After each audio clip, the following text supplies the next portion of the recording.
vencedora, da igreja que vai ser arrebatada por Cristo.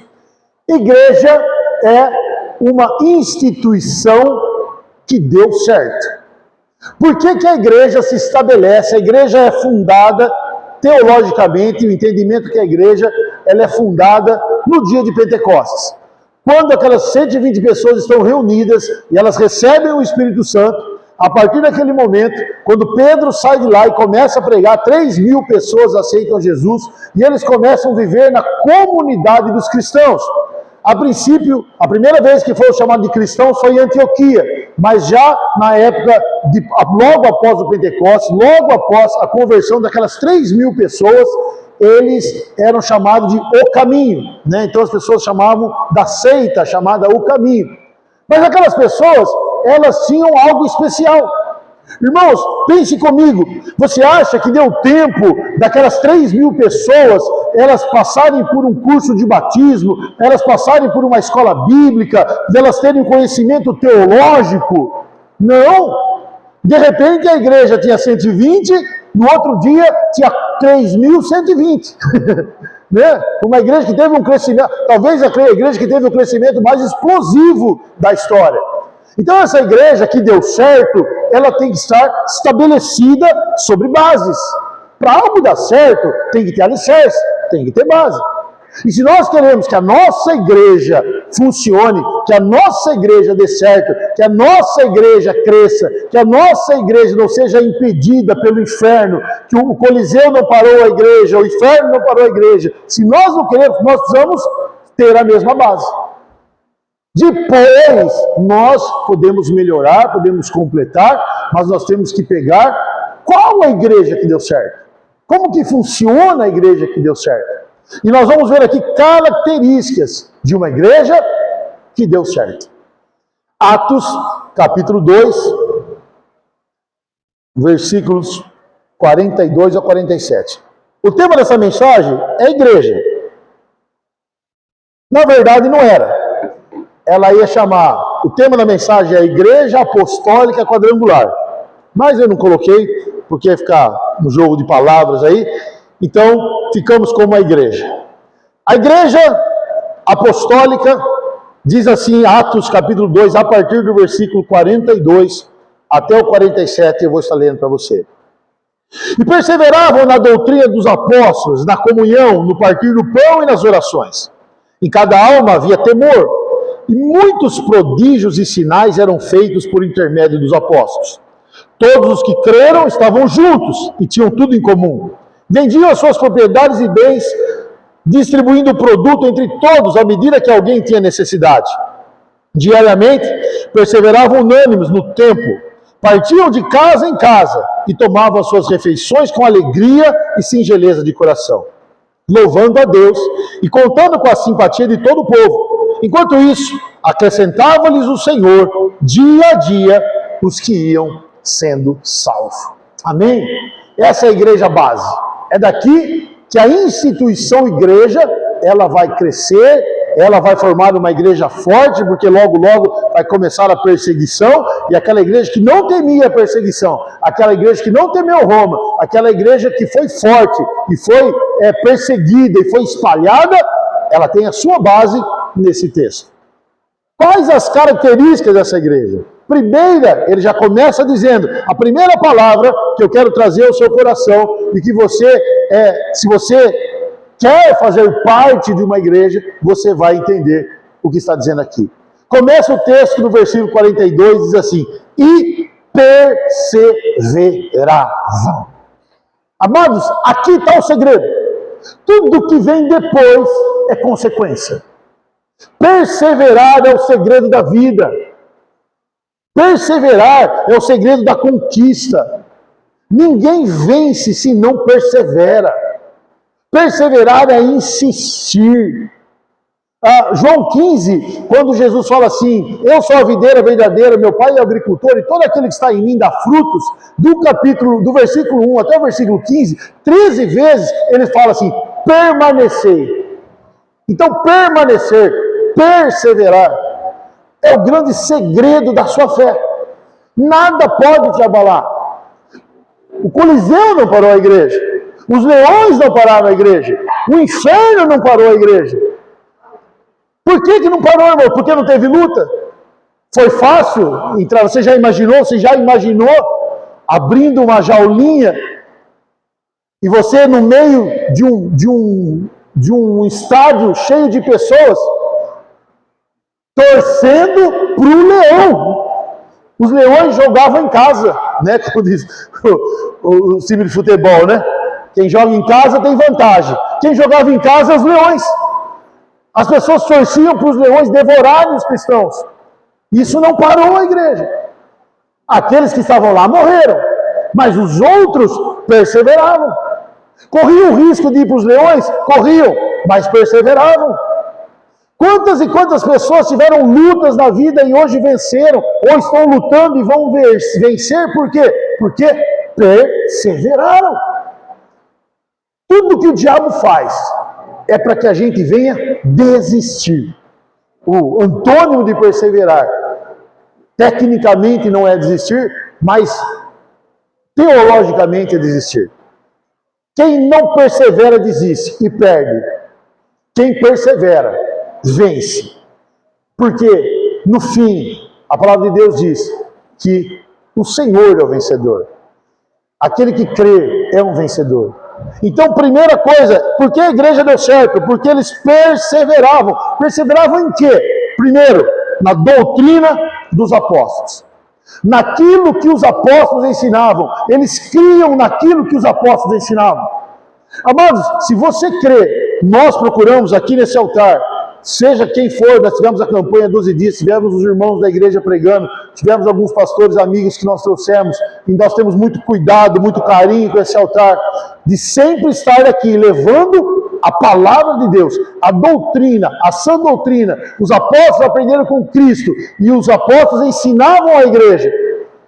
Então eles perseveravam naquilo que os apóstolos tinham ensinado. Eles tinham fé naquela palavra. É por isso que eles não desanimavam. É por isso que eles não esmoreciam. Problemas existiam, lutas existiam, mas eles perseveravam na doutrina dos apóstolos.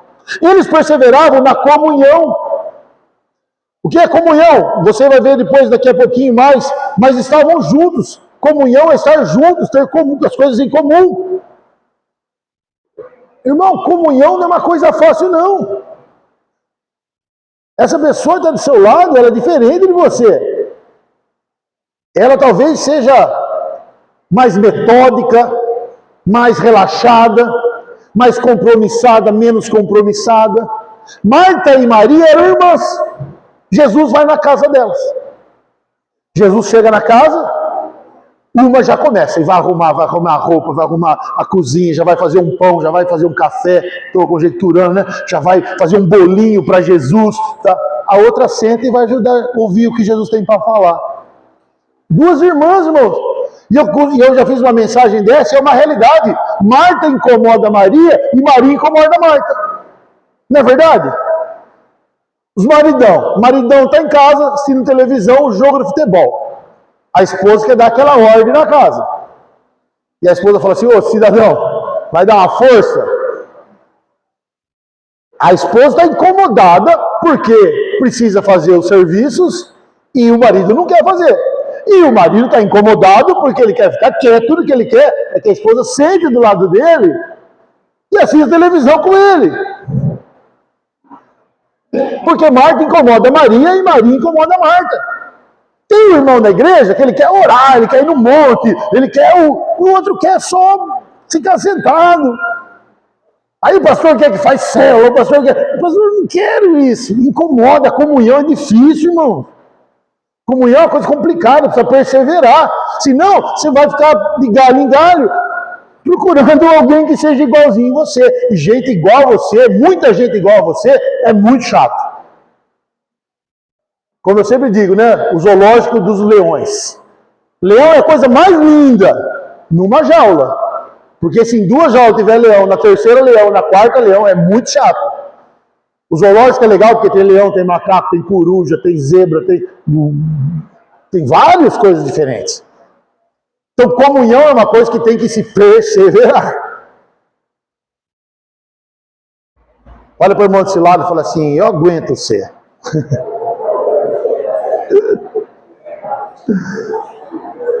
Que aguento. Não é fácil, mas que aguento. Perseveravam na doutrina dos apóstolos, na comunhão, perseveravam no partir do pão. Perseveravam no partir do pão, amados, é que eles estavam juntos no sofrimento de Cristo. Na lembrança, lembra quando nós ceiamos aqui, fazer isso em memória de mim? Em lembrar o sacrifício de Jesus Cristo. Sabe o que eu acho, irmãos? Que quando alguém esmorecia, quando alguém desanimava, falava assim, sabe o que fazia? Eu vou voltar para o judaísmo, vou voltar a sacrificar, eu vou voltar a pôr meu quipar, eu vou voltar a tocar meu chofar. Outro fala assim, não, Jesus já morreu por nós. Nós temos o Messias. Lembra que ele disse, fazer isso em memória de mim, para a gente não esquecer do sacrifício dele? Então, amados, essa igreja, essa comunhão nossa, precisa, quando nós vemos alguém fraco, alguém desanimado, lembrar, não lembrar do culto, lembrar da palavra do pastor, lembrar da igreja, do prédio, não, lembrar que nós estamos aqui em memória de Cristo. O que nos une não é o seu irmão legal. O que nos une aqui, a nossa unidade, não é porque essa pessoa é uma amiga, esse lugar é agradável, porque a música é boa, porque o ar está geladinho. O que nos une aqui é a memória do sacrifício de Cristo. É por isso que nós comemos do pão e bebemos do suco de uva todos os meses, para lembrarmos do sacrifício de Cristo. Então, quando alguém esmorecia, eles perseveravam no partir do pão. Vamos lembrar de novo. Pelo entendimento aqui, talvez eles ceassem todos os dias na hora de cear, eles partiam o pão e lembravam do sacrifício de Cristo. O texto continua dizendo que eles perseveravam na comunhão, no partir do pão e nas orações. Queridos, se tem algo que une uma igreja, é a oração. E a oração não é algo que nos une aqui, porque a oração cada um faz na sua casa, faz em conjunto. Quero falar sobre o filho da irmãzinha, o filho e a nora.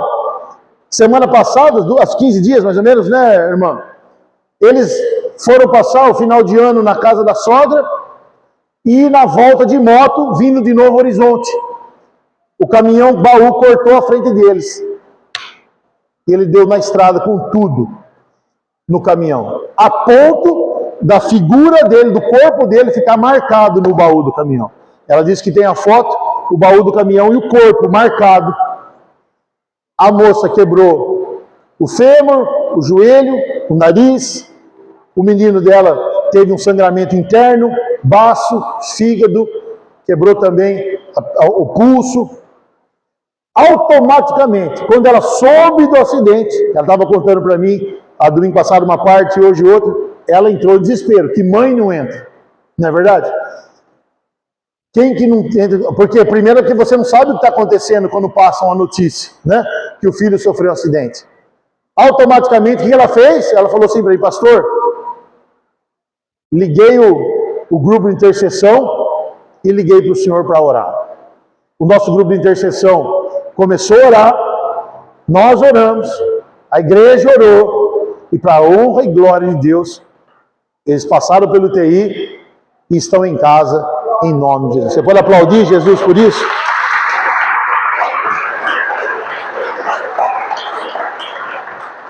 Algo que une a comunhão da igreja é a perseverança na oração. Cremos que a oração muda. Nós temos exemplo lá de casa do Rafa e outros exemplos que nós temos aqui na igreja. Oração, a igreja ora, o inferno não suporta. Sabe por quê, irmão? Você começa a orar e o inimigo começa a se levantar porque ele sabe que você está usando a arma mais poderosa que Deus colocou nas nossas mãos. Não tem como ser uma igreja vitoriosa, como ser uma igreja abençoada se não tiver oração e muita oração. E esse é outro ponto que nós vamos melhorar esse ano, 2026. Você precisa, eu preciso, nós precisamos orar mais, ter um tempo mais fiel com Deus, falar com Deus, ouvir de Deus. Se você não ora, Se você não tem esse hábito, não tem esse costume, você precisa ter. E perseverar, avante e sem parar. Então aquela igreja forte perseverava na doutrina dos apóstolos, na comunhão, no partir do pão e nas orações. Em cada alma, versículo 43, havia temor. Aquelas pessoas honravam a Deus. Temor não é tremor. Elas não tinham medo de Deus. Elas não tinham medo da doutrina dos apóstolos. Elas tinham respeito. A doutrina apostólica, a perseverança, era uma questão de respeito, de honra. E a palavra de Deus diz que o temor ao Senhor é o princípio, livro de Provérbios, o temor do Senhor é princípio da sabedoria. Qualquer pessoa sábia teme ao Senhor, respeita o Senhor, coloca o Senhor acima de todas as coisas. Para aquela comunidade, para aquela igreja que deu certo, o principal ponto era o temor do Senhor. Eles perseveravam na doutrina, nas orações, em tudo, mas eles, acima de tudo, temiam ao Senhor. Eles não faziam aquilo porque tinham que dar uma resposta a alguém. Se a gente não tiver na doutrina dos apóstolos, se a gente não tiver na comunhão, no partir do pão, o Pedro, né, que era o apóstolo, vai ficar bravo. O Tiago, que aparentemente era o líder entre eles, ia ficar bravo. O João, os 12 apóstolos, né, porque Matias já estava no lugar de Judas. Vamos fazer para mostrar para os apóstolos? Não! É para o Senhor. Tudo que nós fazemos, não fazemos para homens. A igreja que deu certo não fazia para homens. A igreja que deu certo fazia para o Senhor. Temia o Senhor. Respeitava, honrava o Senhor. Naquela igreja, em cada alma havia temor. E muitos sinais eram feitos por intermédios dos apóstolos. Naquela igreja tinha milagres, irmãos, e nós testemunhamos aqui um milagre, e outros milagres que nós temos aqui testemunhado. Nós não tivemos tempo, vou pedir licença para o Zé, mas na campanha da árvore, né, Zé? Ele falou assim, olha, eu estava com um problema no rim, né? Grave, um problema grave no rim, a ponto, a perigo de tirar o rim, eu tenho que fazer hemodiálise. Só que acabou a campanha, nós não tínhamos o resultado final, né, Zé? E não deu tempo de testemunhar. Mas para a honra, glória de Deus, ó, que homem forte, e não tem que fazer hemodiálise, não tem que fazer nada. Graças a Deus, aplauda Jesus mais uma vez. Um rim novo! Um rim. O filho da irmã Zilva, o baço e o rim machucado, cortado. Precisou operar. Não, Deus deu um novo. Sinais, milagres, maravilhas, prodígios acontecem numa igreja forte. Nós temos que fazer isso acontecer. Eu brinco lá na nossa célula, que a nossa célula é um lugar de milagres. Eu falo da nossa porque quanta gente, quanta oração, quantos milagres nós já oramos e aconteceu.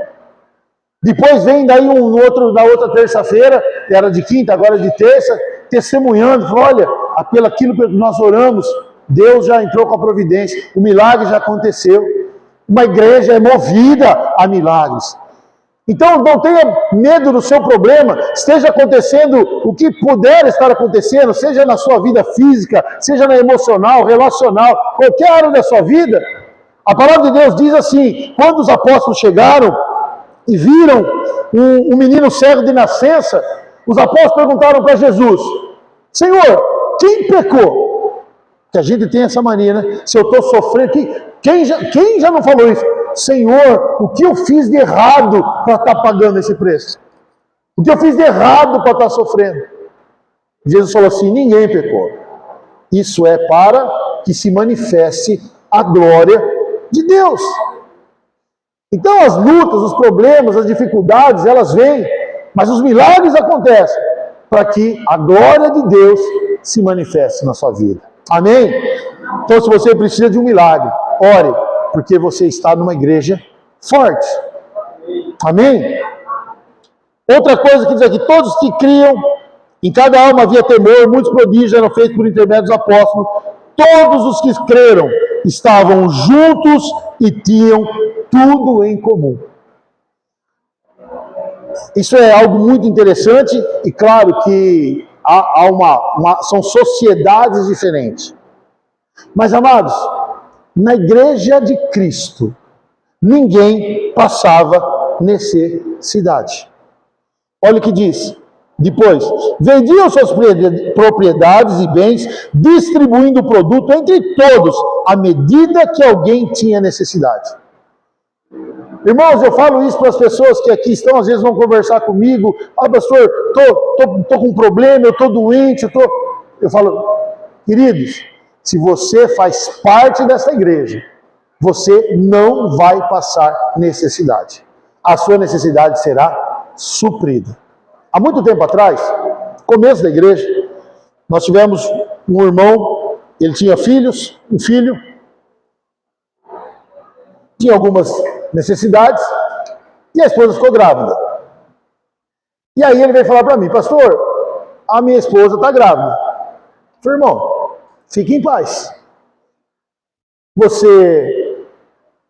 A criança vai nascer, temos a igreja aqui, fome a sua criança não vai passar, frio a sua criança não vai passar, fralda não vai faltar para ela, médico não vai faltar para ela. Agora, ainda brinquei, se ela chorar à noite, não me liga, que eu não vou levantar, né? Aí, chorou à noite, é um problema seu, né? Você vai cuidar dela. Bom, teve o bebê, graças a Deus, cuidou otimamente, tal. Daí a um pouco, pastor, eu vou falar com o senhor, minha esposa está grávida de novo. Irmão, vou falar a mesma coisa para você. Fome não vai passar, frio não vai passar, fralda não vai faltar, médico não vai faltar. Se chorar, eu não vou atender. Mas eu vou falar uma coisa, eu vou acrescentar uma coisa. Não me apareça mais aqui para dar essa notícia. Irmãos, isso é igreja. Ai, eu tenho vergonha de falar. Irmãos, Deus se sustenta aqui, a igreja tem tudo em comum, Deus se sustenta numa necessidade aqui, você se levanta, amanhã eu tenho certeza que você vai ser o primeiro a ajudar a outra pessoa que precisar. Não é verdade? Quando você recebe algo de Deus, essa gratidão não faz te ajudar alguém? Se alguém faz algo por você, se alguém sustenta de alguma forma, em alguma área da tua vida, você é o primeiro, quando se recuperar, não tem que ter vergonha de estar com problema. Não tem que estar com vergonha de ter dificuldade. Ah, pastor, eu estou com uma luta na minha vida, com os meus filhos. Vamos orar, vamos estabelecer, vamos ter todas as coisas em comum, vamos suprir as necessidades.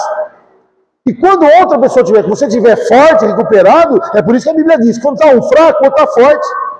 Por quê? Porque com o forte ajuda o fraco se fortalece, fica forte. O que ele vai fazer? Ajudar um outro fraco. Isso é a igreja. Então eles tinham tudo em comum. E um supria a necessidade do outro. Então, meu querido, seja qual for, se nós queremos ser uma igreja forte, seja qual for a tua necessidade, nós estamos aqui, pelo menos para ajudá-lo a pensar numa solução. Nem sempre nós temos a solução sempre nossa é Deus. O caminho principal é Deus. Primeiro, nós vamos orar. Depois, nós vamos buscar aquilo que podemos fazer. Primeiro, buscar em Deus, que é a nossa base. E depois, vamos suprir, seja qual for a necessidade de um dos outros. Pensando na metodologia, que assim era a igreja apostólica. Vendiam suas propriedades e bens, distribuindo produtos entre todos à medida que alguém tem necessidade. Diariamente. Perseveravam. Unânimes, isso aqui é muito importante, irmãos. Perseverar já é uma coisa difícil. Perseverar sozinho é muito difícil.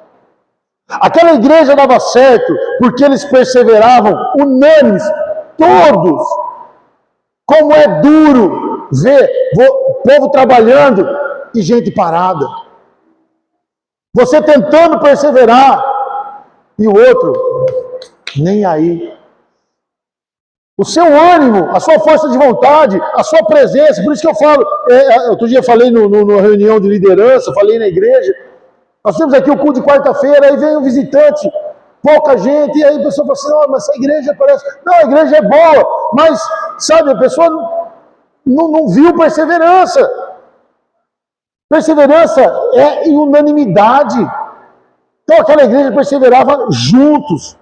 Então ninguém pode deixar para o outro. Se todo mundo carregar o seu fardo, as coisas ficam mais leves. E te achei muito interessante nesse texto, que eu já li inúmeras vezes, mas essa palavra veio aos meus olhos. Diariamente, primeiro, diariamente, perseveravam unânimes. De 3 pontos essenciais. Primeiro, diariamente. Nós não podemos ser igreja de domingo. Nós não podemos ser igreja de quarta-feira. Nós não podemos ser igreja de célula. Não. Nós precisamos ser igreja diariamente. É por isso que eu dei a tarefinha na semana passada. Todos os dias você vai acordar. Primeira coisa que você vai fazer é ouvir essa canção. Que ela dizia, né? Que seja o meu universo. Meu primeiro pensamento, minha primeira palavra, diariamente. Perseveravam unânimes. Isso é uma igreja forte.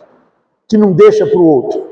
Que ora, acho que eu não vou orar porque hoje os pastores devem estar orando. Hoje as irmãs lá do círculo, os irmãos da Uniora devem estar orando. Então acho que eu não vou orar. Deixa que o outro jejua, deixa que o outro faz. Não. Unânimes. Então diariamente perseveravam unânimes no templo. Eles iam, e isso eu acho interessante, irmãos, porque o templo era judaico. E eles não eram mais judeus. Mas a igreja ia ao templo. Por que eu entendo isso? Porque o templo era o lugar que se reuniam as pessoas. Nem todo mundo morava no mesmo lugar. Ninguém não diz que a igreja era um sítio, uma comunidade que morava todo mundo no mesmo lugar. Não, cada um morava na sua casa.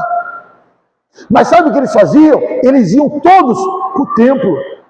Porque lá na minha casa, eu, a Adri, a Marina e o Rafa, somos 4. Aí a gente vem para a igreja, nós somos uma centena. E nós vamos num congresso, nós somos milhares. E aí, como nós aprendemos hoje na escola bíblica, a igreja evangélica quadrangular, nós somos milhões. E aí, nós nos fortalecemos. Isso fortalece a igreja. Então a igreja perseverava diariamente no templo, partiam o pão. Então eles se reuniam no templo, a igreja, cada um saía da sua casa e ia para o templo. E a gente vê gente hoje, porque tem muita gente muito inteligente, muito sábia, mais crente que todo mundo, que acha que a igreja é só em casa. Não, eu sirvo a Deus na minha casa. A igreja forte servia no templo. A igreja forte tinha comunhão. É no templo que eles se reuniam e falavam assim, irmão, está precisando de alguma coisa? No que eu posso te ajudar? Vamos orar junto? É no templo. Mas partiam o pão de casa em casa. Eles também se reuniam nas suas casas. Amados, vou dizer uma coisa para você. Essa semana nós voltamos às nossas células. Lá no nosso Instagram, nós temos um trabalho lá mostrando e vamos novamente, tem célula para você à vontade, temos 4 células, à vontade não, porque falta a sua casa. Ai, pastor, irmão, a sua casa, ela precisa ser um ponto de pregação da palavra de Deus. Se vai ser célula, se você chamar um amigo, não estou forçando, não estou brigando a fazer célula, não. Célula é um método. Mas é impossível que você, como cristão, não faça da sua casa um lugar de bênçãos e milagres. Chama o vizinho, tomar um chá com você e fale de Jesus para ele. Não, pastor, eu não quero fazer célula, não tem problema. Quem entende, quem participa, eu gostaria muito que nós nos envolvêssemos com isso, mas isso não é o cerne da questão. O cerne é que nós precisamos ser igreja no templo e em casa. Você tem, não, pastor, mas eu não tenho um relacionamento com o vizinho e tal. Chama o familiar, o primo, o sobrinho. Pastor, mas na minha casa só eu sou crente. Aí tá, sua casa tem que ser um ponto de pregação. Você tem que pregar para o seu filho, você tem que pregar para o seu pai, você tem que pregar para a sua esposa. E como é que se prega, irmãos? Prega abrindo a Bíblia e lendo o profeta Jeremias. Se prega com a sua vida. Se prega com a sua vida de oração. Já pensou? Todas as vezes, vou dar um exemplo aqui aleatório. Seu filho chega embriagado em casa ou usando droga, aí ele olha, vê papai e mamãe ajoelhado na cama orando. Já você pensou o impacto que acontece na vida dele? Já pensou isso? Já pensou papai e mamãe que não vêm na igreja, que tiveram outras vidas, ver o filho sair com uma Bíblia nas mãos? Ou então chegar em casa, filho com a Bíblia aberta, um livro, estudando, lendo, ouvindo uma canção. Amados, está falando muito mais ao coração dessas pessoas. O Evangelho tem que estar dentro da sua casa, porque a igreja forte estava no templo e partia o pão de casa em casa. E aqui está o grande segredo, pastor, mas como que eu faço isso? Como que as pessoas elas vão participar disso? Diariamente, perseveravam no ânimo do templo, partiam o pão de casa em casa e tomavam suas refeições com alegria. O crente tem que ser um ser alegre. Tem crente, irmão, que é esquisito. Nós temos que ser diferentes, nós temos que ser, mas não esquisito. A pessoa fica crente, ela para de conversar com os amigos, ela para de ter relacionamento com as pessoas, porque ela é uma santidade. Falta só receber 2 asinhas. E aí não, ela é mais santa que todo mundo, ela é melhor que todo mundo. Não, irmãos. Nós temos que incomodar. A nossa alegria tem que incomodar. Não a nossa chatice. Mas peraí. Você não está passando por dificuldade? Não foi você que eu vi lá, não é seu filho que está com problema, não é seu marido, a sua esposa que está com problema, não é só o seu trabalho, não é só a sua fábrica que pegou fogo, a sua loja que... Mas você está tranquilo? Tô. Mas você está rindo? Tô, por quê? Porque eu sei em quem tenho crido. E nada me tira a minha alegria. O cristão não pode ser um ser emburrado, que nunca saiu dar uma risada. Nós temos que ser o povo mais feliz dessa terra. A nossa alegria tem que ser contagiante, porque a nossa alegria não é uma alegria humana. Nós não dependemos se o dólar subiu, se o dólar baixou, se o Lula é o presidente, se o fulano é o secretário, se o fulano é o prefeito, se o patrão da minha empresa está bem, está mal. Nós somos felizes em Cristo Jesus. Aí está a nossa alegria. A nossa alegria precisa estar em Cristo. Você precisa ter, a Bíblia diz assim, que o coração cheio de Deus aformoseia o rosto. Dá uma olhada aí para a galera, vê se esse povo é um povo bonito ou não. Olha que povo bonito. Agora pensa uma pessoa assim. Não é que é feio, é que não tem Jesus no coração. Você é lindo, como diz o pastor Jeremias Pereira, você é lindo, porque você tem Jesus no coração.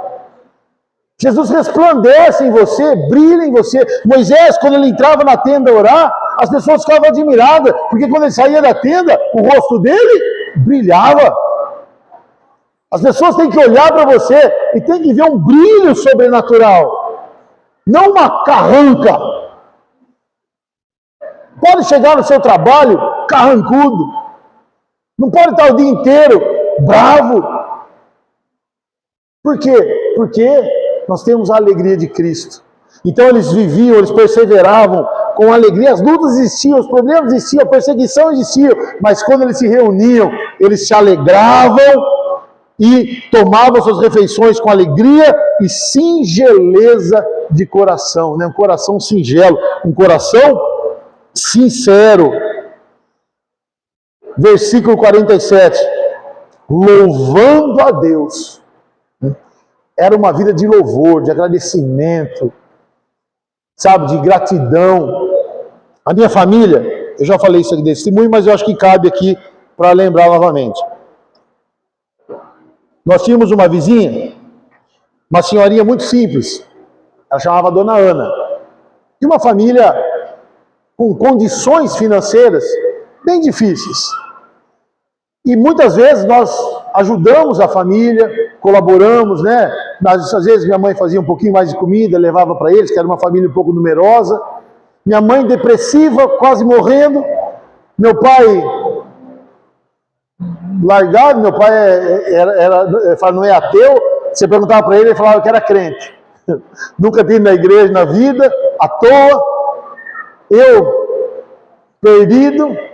Minhas irmãs também, nada com Deus. E aquela senhorinha, toda vez falava com ela, falava assim, glória a Deus, graças a Deus, né? Ai, Deus é bom. Porque lá começou a incomodar a gente. Mas essa mulher, que glória a Deus, que Deus, né? A gente que ajuda. Ai, graças a Deus, Deus abençoe, tal. Ponto foi. Que essa mulher levou minha mãe para a igreja, minha mãe levou meu pai e minhas irmãs, e depois de muito tempo, de algum tempo, não é muito não, algum tempo, toda a minha família foi para a igreja, porque aquela senhorinha louvava a Deus em tudo que acontecia na vida dela. Dona Ana, uma senhora, é isso que eu falo do evangelismo, irmãos. Não precisa teologia, não precisa conhecer muita coisa, uma senhorinha sei lá, dos 70 anos, que tinham até mais. É que antigamente a gente achava a pessoa mais velha quando era mais nova, né? Mas tinham 70 e poucos anos. A Dona Ana levou toda a minha casa para a igreja. A Dona Ana levou toda a minha casa para a igreja. Ela foi o caminho, ela foi o pilar que levou a minha família para a igreja. E hoje nós estamos lá, juntando a primeira igreja com a nossa aqui. Tem mais de 20, 25 pessoas, acho, lá na igreja, convertidas. A minha avó, ela foi a primeira da família a se converter. A mãe do meu pai. E a história foi, quando ela morreu, nós fomos no velório dela em São José do Rio Preto. Pensa, irmão, no quantidade de crente que tinha naquele lugar.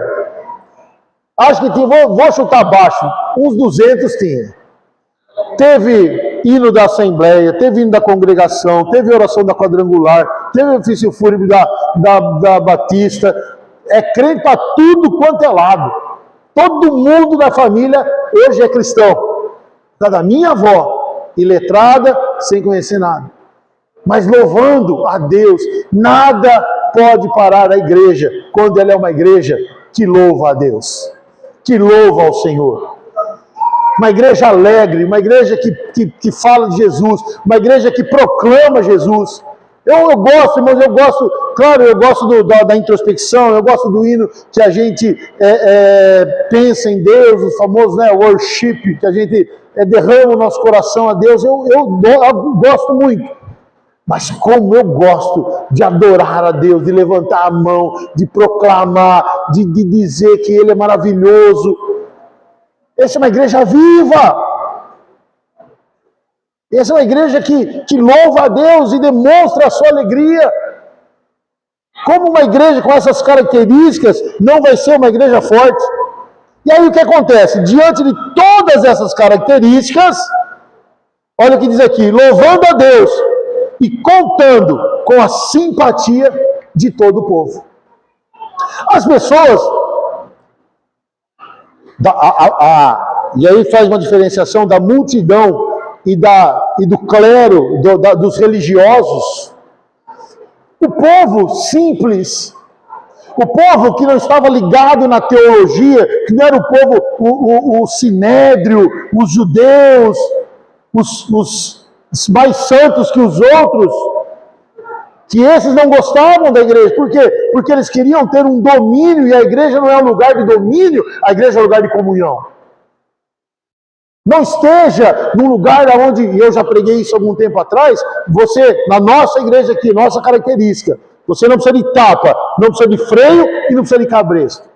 Você precisa entender quem é Deus. Quando você é cobrado no altar, quando você é lembrado, quando o pastor liga na tua casa, quando o irmão da igreja fala, ô irmão, cadê você? Onde você está? O que fez? Não é porque a gente quer pôr um tapa, é porque há um amor, há uma comunhão e você faz falta. Eu disse na reunião de liderança, irmãos, isso é ministério, é de cada um, mas você precisa ver o que é um coração de um pastor. E talvez alguns de vocês tenham esse coração de pastor. Está todo mundo aqui. E aí ele fica assim, o irmão dessa cadeira não veio. Onde será que está?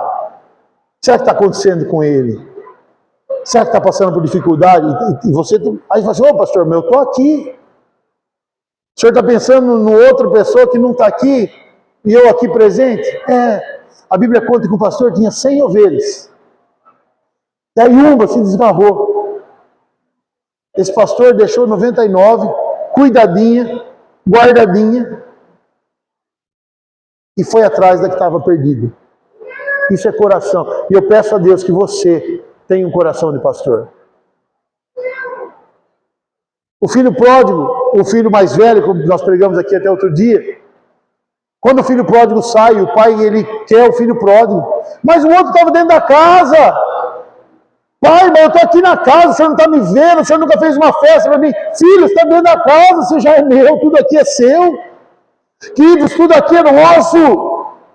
Nós já temos essa palavra, você está salvo, amém? Glória a Deus, você vai morar com Deus, quando Jesus voltar vai levar você. E nós vamos tudo para a glória. Vamos sentar numa mesa e ter um banquete celestial. Mas tem gente que não está. Tem gente que está perdido. Tem ovelha perdida. E nós temos que viver isso aqui. Por quê? Para que tenhamos a simpatia dessas pessoas.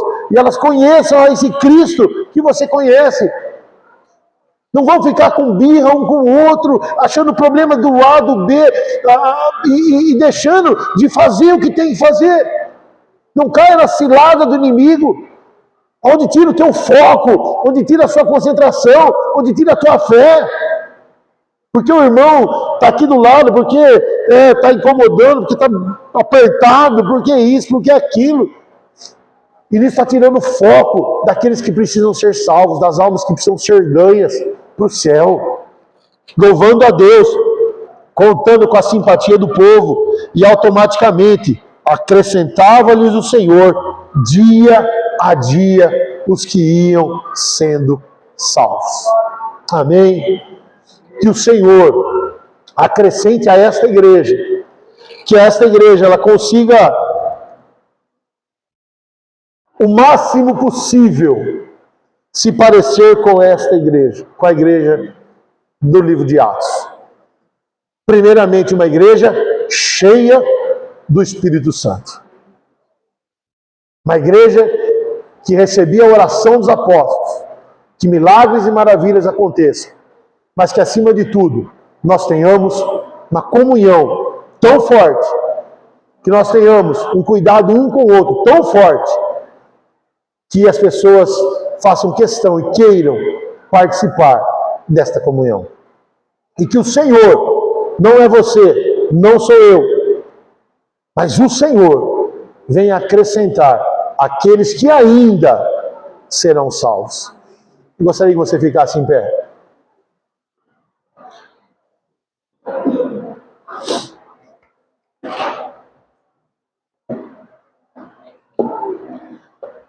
Fechasse os seus olhos.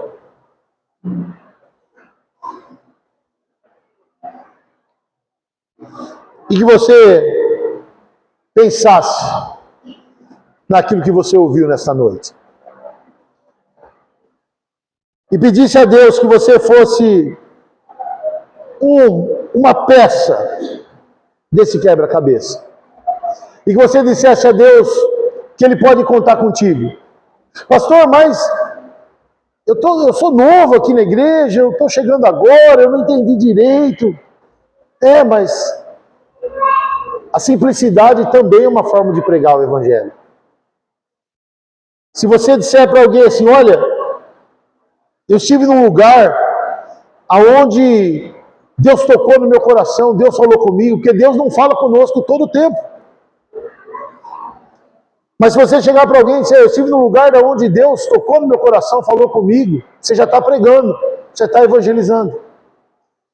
Eu estou num lugar onde eu sou feliz, aonde todas as minhas dores, as minhas lutas, elas ficam de lado, e tem um grupo de irmãos que está orando, você já está pregando. Mas o que eu oro nesta noite é que o Senhor nos dê um coração desta primeira igreja. A palavra de Deus no livro de Apocalipse, ela diz assim, tenho contra ti que deixaste o primeiro amor. E muitas vezes nós falamos assim, que esse primeiro amor é o nosso primeiro amor. De quando você se converteu, de quando você vinha na igreja, de quando você fazia as coisas, mas a gente pode olhar para uma outra visão teológica. Voltar ao primeiro amor da igreja. Aquele primeiro amor que a igreja tinha. Aquele primeiro amor que a igreja apostólica tinha. E que eu e você possamos voltar a esse primeiro amor. Que todas essas características que eu falei estejam sobre a sua vida. Pai querido, em nome de Jesus, Pai, eu peço ao Senhor nesta noite que o Senhor venha tocar no nosso coração. Que essa igreja apostólica, Pai, seja para nós um exemplo e que nós possamos, Senhor, criar um pensamento e sermos cheios do Teu Espírito Santo para que possamos te servir, ó Deus, de toda a alma, de todo o coração, Pai, com o nosso corpo, com a nossa vida. Que haja, Senhor, temor entre nós, que haja perseverança entre nós. Senhor, eu peço a Deus que o Senhor coloque um coração de pastor no coração de cada um dos teus filhos. O coração do pai do filho pródigo, o coração da mulher que perdeu as dracmas na sua casa. Que nós tenhamos, Senhor, esse amor, que tenhamos, Senhor, essa alegria, tenhamos, Senhor, esse desejo de ser uma igreja, Senhor, aonde há o desejo das pessoas de estarem em comunhão, de estarem servindo, Pai. Porque assim nós cumpriremos o ID de Jesus Cristo todos os dias da nossa vida. A palavra de Deus diz que diariamente perseveravam unanimemente no partir do pão, no templo e nas casas. Esta bênção e esta unção eu peço sobre nós, em nome de Jesus. Amém. Amém. Aplauda Jesus. Glória a Deus.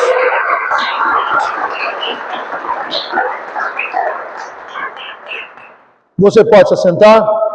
Quero fazer uma oração específica agora. Quero chamar a Adri.